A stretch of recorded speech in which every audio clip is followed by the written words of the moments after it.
Olá, turminha linda do meu coração, como estão vocês hoje, meus amores? Espero que vocês aí do outro lado estejam bem, alegres, contentes e felizes, seja na companhia da sua família, dos seus amigos, seja na escola, seja na rua do bairro onde você mora, em casa, estudando, se divertindo, passeando, ou ajudando a mamãe nos afazeres, ou só descansando de boa. Não importa o que você está fazendo e com quem você está. O que importa, como eu sempre digo, é que Jesus e o doce e amado Espírito Santo estejam aí do seu ladinho, te fazendo companhia, te ajudando a fazer o que é certo, te protegendo, te guardando de todo o mal. Bom, turminha, vamos lá para mais um pedaço dessa história emocionante que nós estamos aprendendo sobre a vida de Elias. Mas antes de eu começar a contar para vocês a história de hoje, eu queria mostrar para vocês aqui que eu trouxe aqui, ó, uma sacola, tá vendo? Um saco cheio de coisas aqui, que hoje a história que nós vamos aprender tem a ver com o que tá aqui dentro deste saco. Vocês imaginam o que eu tenho aqui, ó? As coisas que tem aqui dentro desse saco, aqui dessa sacolinha, tem algo em comum. Cada uma delas, às vezes, pode pegar, né, ou pode ocupar o primeiro lugar na sua vida, ao invés de Deus ocupar o primeiro lugar. Então, ó, tem muitas crianças, né, que amam, né, tem paixão, por quê? Por super-heróis. Então, ele coloca lá, ó, os super-heróis, né, como o primeiro lugar na sua vida. Então, para ele, o quarto é de super-herói, a mochila é de super-herói, a roupa é de super-herói, tudo é de super-herói. Então, ele fica tão concentrado nos super-heróis que ele se torna o primeiro lugar na sua vida. Outra coisa também que hoje se coloca em primeiro lugar na sua vida, às vezes você quer passar 24 horas aqui, ó, ligado no telefone, no celular, né? Coloca o celular como primeiro lugar na sua vida. Tem pessoas também que colocam o quê? O dinheiro, tudo para ela. Se ela tiver com dinheiro, se ela tiver bem, ela faz o quê? Do dinheiro o seu Deus. Tem pessoas também, principalmente os meninos agora, né, que nós acabamos de passar por um período aí de Copa do Mundo, que colocam o quê? Os seus ídolos lá do futebol, ou mesmo o próprio futebol, o esporte, como o primeiro lugar na sua vida. Então, tudo para ele é futebol, tudo é bola, nem come direito, nem estuda direito, porque tudo para ele é futebol, futebol. E tem outros também que colocam o quê? Isso daqui, ó. Né? Só trouxe aqui o joystick, mas coloca o quê? Os jogos, o videogame, como o primeiro lugar, né? Coloca lá em primeiro lugar na sua vida. Mas, a menos, né? Não tem problema você gostar do videogame, você, né? É um mal necessário você ter dinheiro, você gostar ali, ó, de ficar no celular, às vezes nas redes sociais, conversando, batendo papo, você ter lá, ó, os seus super-heróis, né? Que você gosta, que você curte. Nada disso tem problema. Só vai ter problema se você colocar todas essas coisas em primeiro lugar na sua vida, ao invés de Deus. Se você já conhece o Senhor Jesus como seu Salvador, esse primeiro lugar pertence a Deus. E às vezes o povo de Israel, né, esquecia a importância de colocar Deus em primeiro lugar nas suas vidas. E uma vez eles sofreram, né, como nós vimos no nosso encontro passado, eles sofreram uma seca por 3 anos e meio por causa disso. Vocês lembram que o profeta Elias tinha profetizado que a terra ia passar por uma seca e que só ia voltar a chover quando ele orasse para que a chuva voltasse. E depois de Deus mostrar a eles de uma forma inesquecível a importância de ser colocado em primeiro lugar, vamos ver na nossa história de hoje como é que eles aprenderam esta lição. Então, ó, Elias, ele estava lá, hospedado em Sarepta, na casa da viúva bondosa e seu filho. E a terra ao redor deles estava seca e árida por falta de chuva. Mas mesmo assim, Deus continuava suprindo de farinha e de azeite, né, a botija da viúva para os três, como Deus havia prometido. E o rei Acabe e a rainha Jezabel, depois que ele entrou lá no palácio, né, nunca mais eles tinham visto Elias, desde que ele tinha ido lá para levar a mensagem do castigo de Deus para eles. E furioso, né, o rei e a rainha culpava Elias por essa seca. Mas um dia Deus disse a Elias: vá dizer que eu enviarei a chuva sobre a terra. E Elias sabia, né, que era perigoso ele ir se encontrar com o rei, já que o rei o culpava por ter, né, aquela seca sobre a terra. Mas mesmo Elias ali, né, tendo um pouco de medo, ele foi e obedeceu o que Deus tinha mandado ele fazer. Ele saiu de Sarepta e foi novamente ao palácio. E quando Elias e o rei Acabe finalmente se encontraram, os olhos do rei estavam, sabe, ardia de raiva de Elias. E ele falou bem assim, ó: é você mesmo, perturbador de Israel? O rei gritou isso, né? O rei Acabe gritou isso para Elias. E Elias não tinha medo da raiva do rei. Ele, de maneira bem séria, ele respondeu: eu que tenho perturbado Israel? Mas é você e a família do seu pai.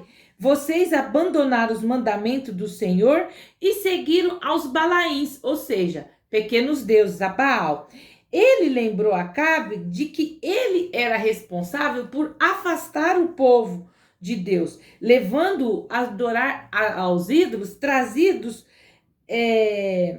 por Jezabel, né, sua esposa, e trazendo o castigo de Deus sobre eles. E aí Elias foi e desafiou o rei. Agora, ó, o que você vai fazer? Você vai convocar todo o povo de Israel para encontrar-se comigo lá no Monte Carmelo, né? Elias falou. E traga também os 450 profetas de Baal e os 400 profetas de Azera, que comem na mesa de Jezabel. O que será que o profeta Elias estava planejando, crianças? E aí, assim, o rei fez como Elias tinha falado. E o Monte Carmelo, ele ia da costa do Mediterrâneo de um lado até um grande vale do outro. Enquanto o sol da manhã subia, né? Estava o sol aparecendo, o rei fez a convocação para o povo. E aí, enquanto o sol da manhã subia, milhares de pessoas curiosas se juntaram e subiram, né, pelos caminhos de pedra. E os 450 profetas de Baal chegaram também. E também o rei Acabe com seus muitos servos. Mas aparentemente a rainha Jezabel e os seus 400 profetas não foram para as montanhas. E Elias olhou seriamente para o povo, né, e gritou: até quando vocês vão ficar indecisos? E aí, né, a sua voz soou como um eco ali, né, naquelas colinas no monte. Se o Senhor é Deus, sigam-no. Mas se é Baal, sigam a Baal.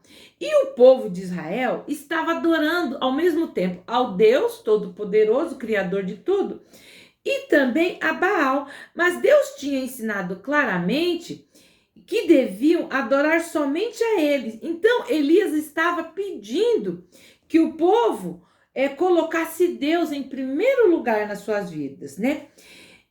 E eles estavam servindo a Baal e a Deus ao mesmo tempo. Agora eles ouviam em silêncio, enquanto Elias dizia que eles teriam que escolher. Vocês vão ter que escolher, ou vocês servem a Deus ou servem a Baal. E aí Elias disse em seguida: ó, eu sou o único que restou dos profetas do Senhor, mas Baal tem 450 profetas. Então tragam 2 novilhos, ou seja, 2 bois, filhotes, né, boizinhos novos. Escolha o novilho, ele dando as ordens lá para os profetas. Escolha o novilho, corta ele em pedaços e ponha sobre a lenha, mas não acenda fogo. Eu prepararei o outro novilho e o colocarei sobre a lenha e também não acenderei fogo nenhum. Então vocês invocarão o nome do Deus de vocês e eu invocarei o nome do Senhor Todo-Poderoso. O Deus que responder pelo meio do fogo, esse é Deus. E aí depois de escutar, né, a proposta de Elias, todo o povo concordou e os profetas, né, os 450 profetas de Baal também. E aí, imediatamente, né, eles foram lá preparar o seu sacrifício e depois começaram a invocar o seu Deus. Ó Baal, ó Baal, responde-nos, responde. Eles ficaram, né, durante 3 horas até o meio-dia gritando, ou seja, das 9 horas da manhã até meio-dia gritando. Mas nenhum fogo veio para queimar o sacrifício que os profetas estavam fazendo. E os profetas pulavam ao redor do altar e gritavam cada vez mais forte e nada. Ó Baal, responde-nos, eles gritavam. Mas não houve resposta. E Elias ficava olhando lá para os profetas, né? E enquanto eles invocaram desesperadamente o seu Deus, e ele até zombava deles, falava bem assim, ó, gritem mais alto, já que ele é um Deus, quem sabe ele está meditando, quem sabe ele está ocupado ou viajando, talvez ele esteja dormindo e precisa ser acordado.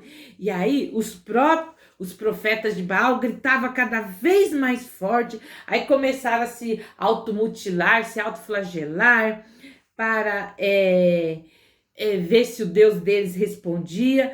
E eles passaram mais 3 horas, até 3 horas da tarde, e nenhuma resposta de fogo. Baal não podia responder a eles. Por quê? Porque Baal era um Deus falso.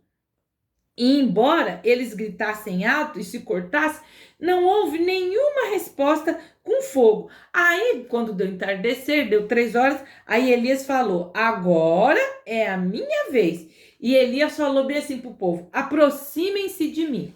E aí, quando o povo se aproximou, Elias foi e preparou seu altar. Ele foi e pegou 12 pedras, que simbolizava as 12 tribos de Israel, pegou, mandou cortar o novilho, cortaram lá o boi todinho. Aí ele falou, agora vocês vão pegar cântaros de água e vai jogar sobre o altar. Mandou fazer uma valeta, assim, né? Como se fosse pegar uma ferramenta e fazer, assim, um buraco em volta do altar e mandou encher d'água. Falou, ó, pega a água, joga em cima do novilho, joga a água nessa valeta. E aí o povo, né, ficou olhando, o que será que o profeta Elias tá querendo fazer com isso? E a lenha e o sacrifício estavam bem molhados. E a água corria ao redor do altar e enchia a valeta. E as pessoas estavam olhando, né? Se perguntando o que ele está fazendo. E depois de tudo preparado, o Elias orou ao Deus vivo e verdadeiro. Ele não gritou, ele não berrou, ele não se cortou, não pulou ao redor do altar, ele simplesmente dirigiu-se a Deus com voz calma e confiante, numa altura que o povo pudesse ouvir. Ele não gritou, ele simplesmente orou alto para que as pessoas ouvissem. E ele falou, ó Senhor, que hoje fique conhecido que tu és Deus em Israel e que eu sou teu servo e que tu fazes todas essas coisas por ordem tua. Responda-me, ó Senhor, responde-me para que esse povo saiba que tu és Senhor, tu és Deus e tu fazes o coração deles voltar a ti. Elias sabia que Deus era o único digno de adoração e o único que merece o primeiro lugar na vida do povo, né? Ele sabia disso. E aí, quando ele está fazendo essa oração, de repente, houve uma grande explosão de calor e fumaça, e a multidão deve ter ficado apavorada, né? E se afastado com medo, cobrindo os olhos das chamas brilhantes que queimavam em cima do altar. O calor intenso do fogo que Deus enviou consumiu o sacrifício e a lenha, consumiu as 12 pedras e toda a água da valeta de uma forma espetacular. Deus provou que Ele é o Deus verdadeiro. E aí, convencido por causa do que viram, as pessoas se ajoelharam e exclamaram: só o Senhor é Deus, o Senhor é Deus, o Senhor é Deus.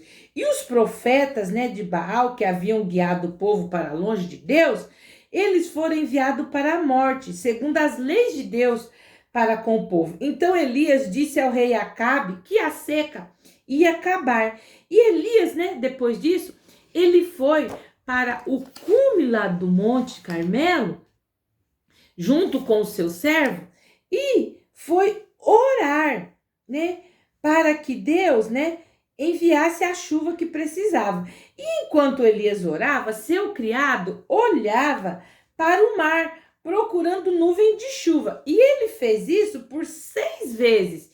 Ele foi olhar e nada de ver as nuvens de chuva.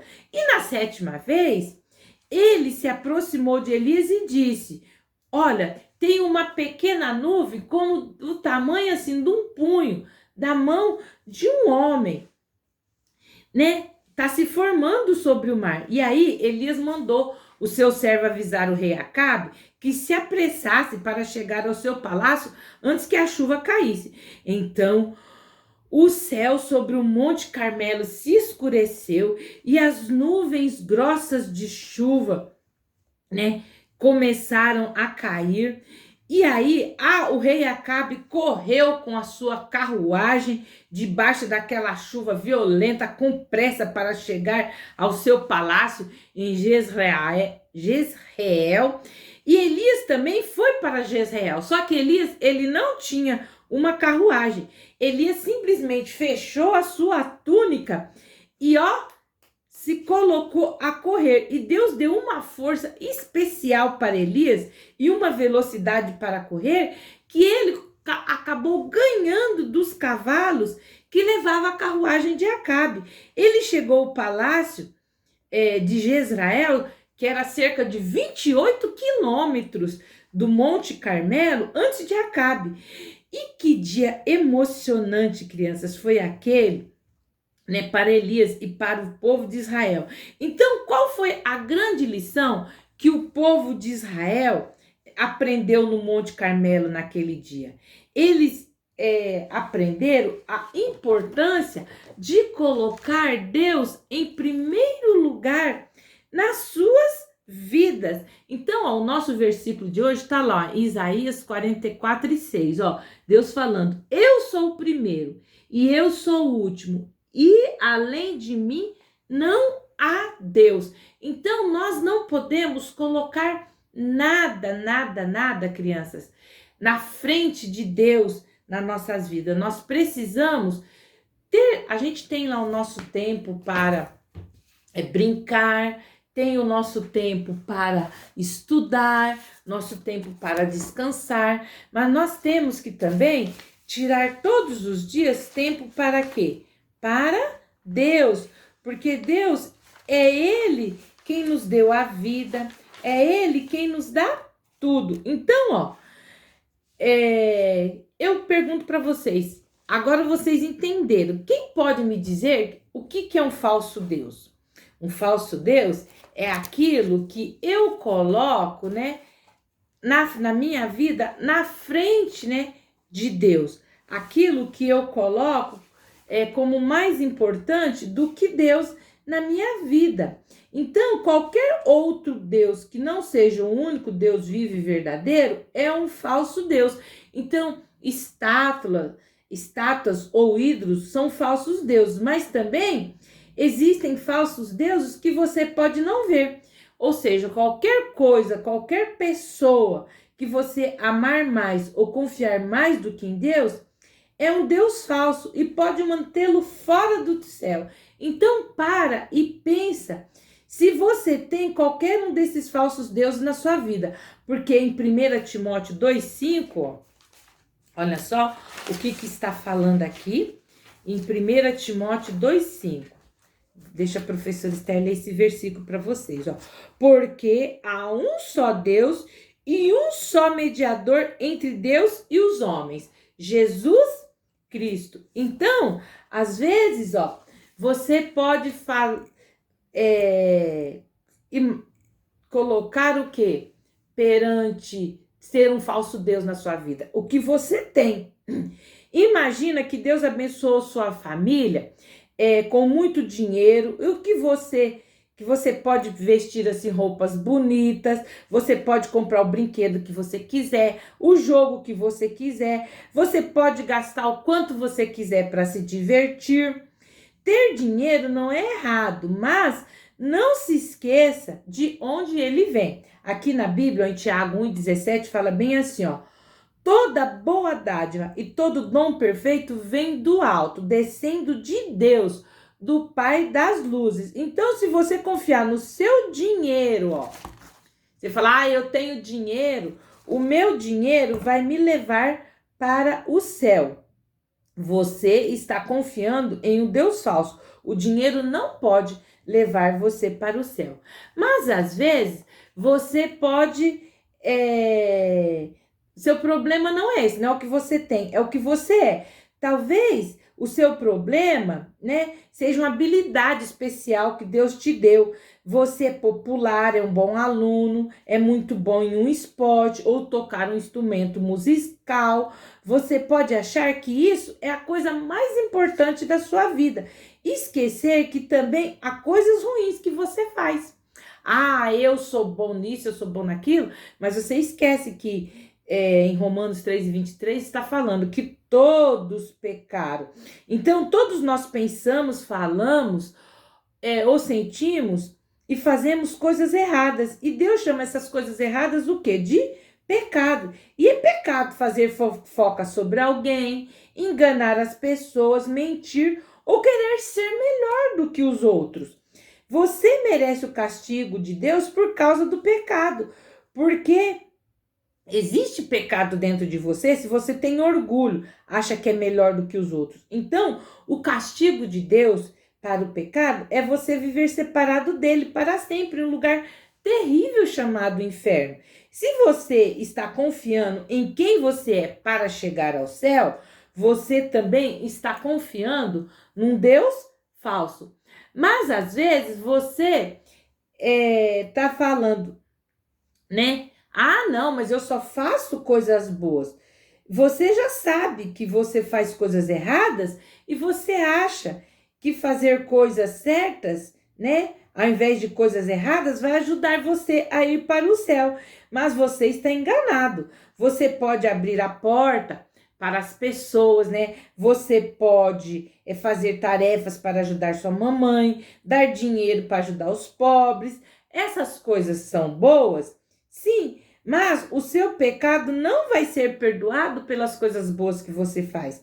Essas coisas não vai perdoar o seu pecado e nem te levar para o céu. E Jesus fala bem assim, ó. Todos os nossos atos de justiça, ou seja, as coisas boas que nós fazemos, são como trapos de imundícia, ou seja, um pano sujo. Está escrito lá em Isaías 64:6. Suas boas obras também pode ser um falso Deus, se você confiar nelas para levar você para o céu. Então, quando Jesus esteve aqui na terra, ele falou: eu sou o caminho, a verdade e a vida. Ninguém vai ao Pai senão por mim. Tá aqui, ó, em João 14 e no versículo 6. Então, a única maneira de você ser perdoado dos seus pecados é deixar Deus o Pai entrar dentro do seu... Confiar em Jesus, porque Deus, o Pai, o enviou para ser o seu Salvador. Jesus é o único que pode tornar você um filho de Deus e preparar você para ir morar no céu junto com ele um dia. E se você nunca confiou em Jesus como seu Salvador, então você vai fazer isso agora. Porque se até agora você estava achando que o que você tem, né?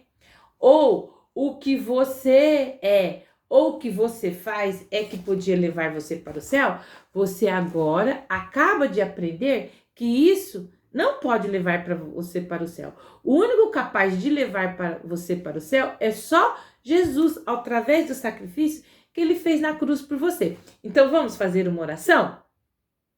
Para você que ainda não tem Jesus dentro do seu coração, aceitá-lo, chamar ele, convidar ele para vir morar no seu coração agora.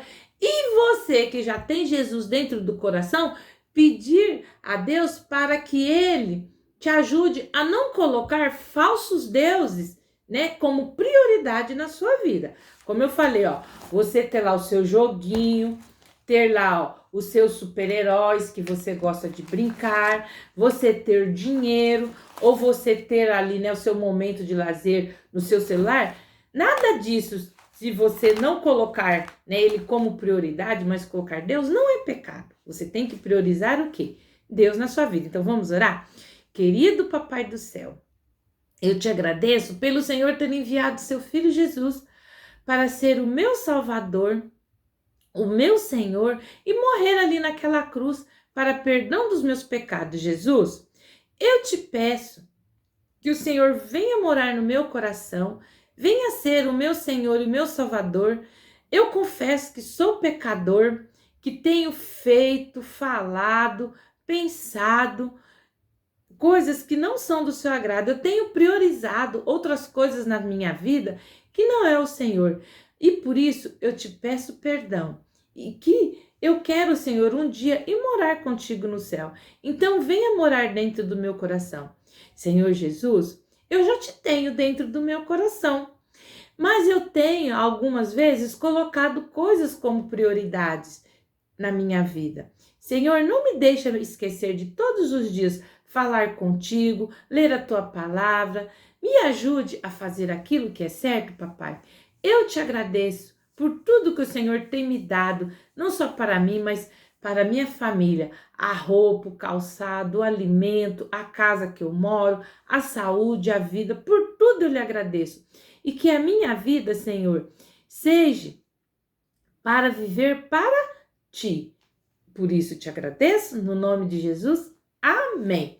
Bom, turminha, eu trouxe aqui uma musiquinha, porque vocês viram que no final, o profeta Elias, ele orou. E aí, o seu ajudante foi lá por 7 vezes ver o quê? Se realmente estava chovendo ou não. Então, o que nós aprendemos com isso também? Além de, na lição de hoje, a gente aprender que nós temos que ter como prioridade na nossa vida Deus, nós aprendemos também que nós temos que ser insistentes quando nós queremos que Ele nos abençoe e dê alguma coisa para nós. Então, Elias persistiu na sua oração e ele orou, quantas vezes? O seu ajudante foi lá por 7 vezes, até que ele viu que a chuva estava chegando. Então, essa musiquinha aqui fala sobre isso, sobre você não deixar de buscar ao Senhor. Assim, ó. Jesus nos mandou orar e sem desanimar, porque Deus ouvirá e Deus responderá. E se a resposta demorar, continue a orar, continue a orar, continue a orar, continue a orar e sem desanimar, até a resposta chegar. Então, nós não devemos nos desanimar de pedir para Deus aquilo que nós precisamos, mas para isso nós temos que ter Ele como prioridade na nossa vida, que é o ensino principal de hoje. Bom, turminha, eu vou ficar aqui aguardando vocês assim com ansiedade para o nosso próximo encontro, porque nós ainda temos outras bate-papo, né, sobre a vida de Elias, tá bom? E aí, ó, entra no nosso canal Virtude Kids e Teens, vai lá, se inscreva, aperta o sininho na opção todas, para que todas as vezes que eu postar vídeo, o YouTube notifique vocês. E aí curte, comenta, compartilha, né? Com aquele amiguinho que às vezes quer receber as coisas, mas não tem Deus como prioridade, tá bom? Compartilha com ele essa história maravilhosa que você aprendeu aqui hoje, tá bom? Um beijo para vocês e vou ficar aqui te aguardando para o nosso próximo encontro para mais um episódio da vida de Elias.